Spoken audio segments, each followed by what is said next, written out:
नमस्कार, के news network Chhatrapati संभाजीनगरमध्ये आपल्या सर्वांचं स्वागत।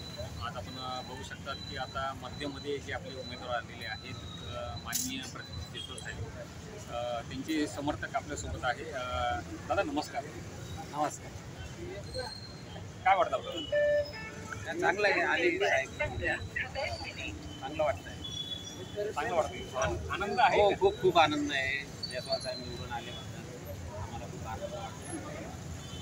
आता या क्षेत्रामध्ये सध्याला आता गुन्हेगारी पण जास्त वाढलेली आणि याच्या पहिले पण सध्या आता काही कारवाई काही झाली नाही। आता ह्या कारवाईवर विषय असा आहे की आता जयस्वाल साहेब आले तर आपण त्यांना एक लेखी पत्र देऊन गुन्हेगारी संपवण्यासाठी त्यांना आपण आग्रह करू आणि त्यांना आपण सांगू की की तुम्ही लवकरात लवकर इकडची गुन्हेगारी संपवावी आणि इकडली म्हणजे संभाजीनगरातली आपल्या मध्यमधली आणि बाकी शहरातली ना, ते बाकीचे तर आमदार आहेच, आपण त्यांनाही पत्र देऊ। आपण सांगू त्यांना की बाबा गुन्हेगारी लवकरात लवकर संपवावी आणि परत विकासाच्या दृष्टिकोनातून जिथं रस्ते खराब आहे, जिथं भरपूर काही अडचणी आहे, त्या अडचणी सोडवायचा प्रयत्न त्यांनी करावा।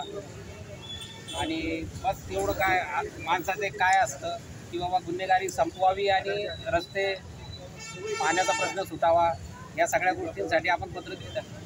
पाण्याचा प्रश्न आता नेहमी आता नागरिकांनी जनतेने नेहमी प्रकारे आता म्हणजे पेपर वगैरे दिलेले, अर्ज वगैरे दिलेले, पण त्याच्यावरती आतापर्यंत काही म्हणजे हे झालंच नाही। आता होईल ना, याच्यानंतर आलं आहे त्यांच्या सरकारमध्ये आले आहेत ते, आता त्यांना अडचणी येणार नाही। कोणाला? आमदार लोकांना काम करण्यासाठी सत्तेत आल्यानंतर फंडिंग मिळतो चांगल्या प्रकारे विकासासाठी आणि होईल, चांगलं होईल असं वाटतं। फंडिंग म्हणजे आपलं त्यांना जो फंड येतो काम करण्यासाठी वरतून, तो चांगल्या प्रकारे मिळेल आता सत्तेत असल्यामुळे आणि काम चांगले होईल अशी गॅरंटी आहे। 100% गॅरंटी आहे, शुअर आहे की काम होईल, चांगलं होईल। आपण बघू शकता की नागरिकांचं मत म्हणजे जयस्वाल साहेबांकडे म्हणजे पूर्णपणे आहे। K news network Chhatrapati Sambhajinagar news reporter